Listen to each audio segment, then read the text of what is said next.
morning. Thank you. My name is Aaron Siri, and my law firm, Siri & Glimstead, has over 20 professionals across the country that exclusively practice in the areas of vaccine injury exemptions and policy. California's minor consent bill would violate federal law. On behalf of a family in Washington, D.C., my law firm challenged a D.C. law permitting vaccination of minors without parental consent. A federal judge enjoined the D.C. law, and Washington, D.C. did not appeal. The precise ground for that injunction would equally apply to California's proposed law. This is because federal law requires providing a parent a vaccine information statement before vaccinating their child. That vaccine information statement, also known as a VIS, must be provided before each vaccination, even of the same vaccine, by the person intending to administer the vaccine each time the vaccine is administered. That federal law is codified at 42 U.S.C. 300AA-26. This means you cannot, under federal law, cut out the parent from the vaccination process. And why is providing a VIS to the parent so critically important?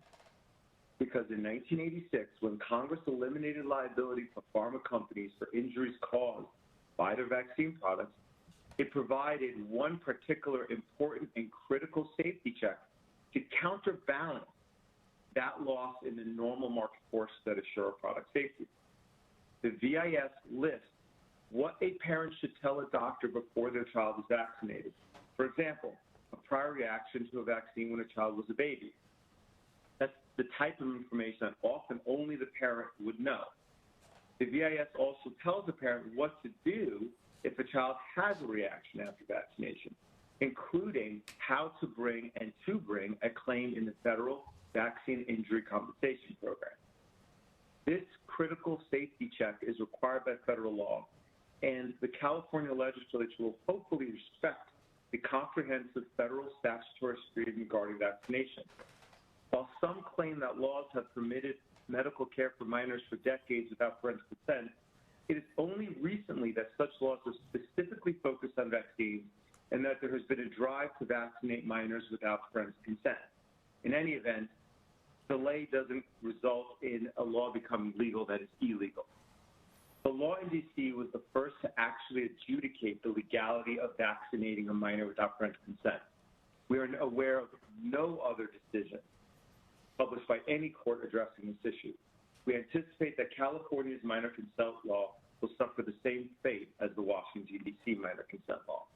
But putting aside the legality just for a moment, this bill presents bad policy. In our experience, most parents do not vaccinate. They stop vaccinating. They're the ones who know their child best, are best suited to see the effects these pharma products have on their children, and make an informed decision. We need to leave it in the hands of parents to make the best decision for each child before administering these powerful pharmaceutical products, and to also be the ones to be there to care for their children if there's an issue. They're the ones that will do that, nobody else. Thousands of people have contacted our firm regarding bringing a COVID vaccine injury claim. These people have no issues with vaccines. The people that have issued vaccines don't contact our firm about vaccine injury because they don't get vaccines. And if a minor called our firm about bringing a vaccine injury claim for COVID vaccine, we would need their parents' permission to bring the claim. Returning to the law, this proposed minor consent bill would be preempted by federal law, and we hope the California legislature will desist from seeking to upend one of the few safety checks put in place to protect children to counterbalance the financial immunity for vaccine injuries given to pharma companies. If the speakers in support of the bill believe in the importance of giving minors choice, then they should also support permitting minors to refuse a vaccine that their parents want to vaccinate. I doubt that would be the case. Thank you very much for your time. Thank you, and I want to